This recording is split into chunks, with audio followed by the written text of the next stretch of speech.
अस्सलामुअलैकुम दोस्तों, मैं तुम दिखा रही हूँ इस टाइम हैड सुलेमान की पुल क्रॉस कर रही हूँ। और पिछले दिनों मैं एक वीडियो लाई सी, लेकिन उनके कुछ एक दोस्त ने कहा कि बड़ी कोई विजिबल नहीं है, तो यदि कोई वीडियो लो क्योंकि वो बनी हुई भी सर्दियाँ थी और जो मैं इतों क्रॉस किया तो धुंध बहुत ज़्यादा सी। मेरे जेहरी से अज मेरे को एक मौका से मैं अज तुहानू दिन के औकात इतनी विजिबिलिटी काफ़ी बेहतर है, मैं तुहानू दिखाऊँ। हैड सुलेमान की हवेली लखा के करीब है और ये पार्टीशन इस तरह है कि बैक साइड तो फिर पीछे रह जाता है डिस्ट्रिक्ट उकाड़ा और अगे बहावल नगर डिस्ट्रिक्ट वो स्टार्ट हो जाता है। और हैड सुलेमान की बनता है कोई 1920 के करीब शुरू हो जाता है और एक कंप्लीट होता है कि तकरीबन 1922-23 के करीब एक कंप्लीट हो जाता है। तकरीबन एक सदी पुराना हैड है और पिछले दिनों ही इनकी कुछ रेनोवेशन पिछले साल की गई जो तो नज़र भी आ रही है।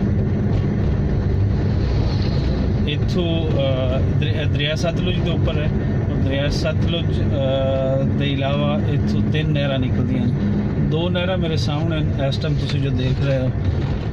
पहले नहर फोर्डवा सॉरी हाँ पहले नहर फोर्डवा इस अगे जी नज़र आ रही वो नहर सादकी है और पिछे जी सब तो पहले तुम नहर एक देख सकते हो वो नहर खादरवा वो पाकपतन डिस्ट्रिक्ट पाकपतन के एरियाज़ में सैराब करती है और यह दोनों नहर डिस्ट्रिक्ट बहावल नगर में सैराब करती है।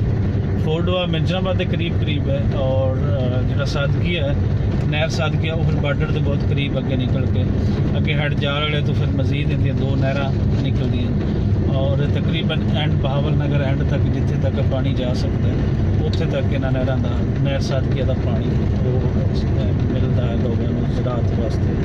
और जोड़े बार्डर के एरिया उत्थे तो लोग पीते ही पानी नहर सादगी का क्योंकि वो थले को पानी अवेलेबल नहीं है, इसलिए इस नहर का पानी पीने वास्ते भी महफूज है।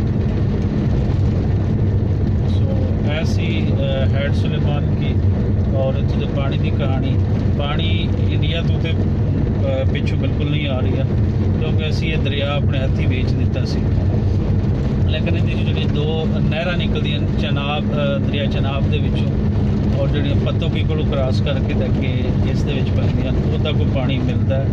और बारिश जो होती है या बफर पानी होता है इंडियन के कोल वो फिर इतने छड़ देंगे, उसके अलावा ये पानी असी कभी नहीं देखा। और गर्मियों के वो नहर प्लस भी थोड़ा बहुत पानी जो बदा बुदा होता है वो इतने लगता है। इसके नाल इजाज़त दो, मिलते हैं फिर किसी अगली वीडियो।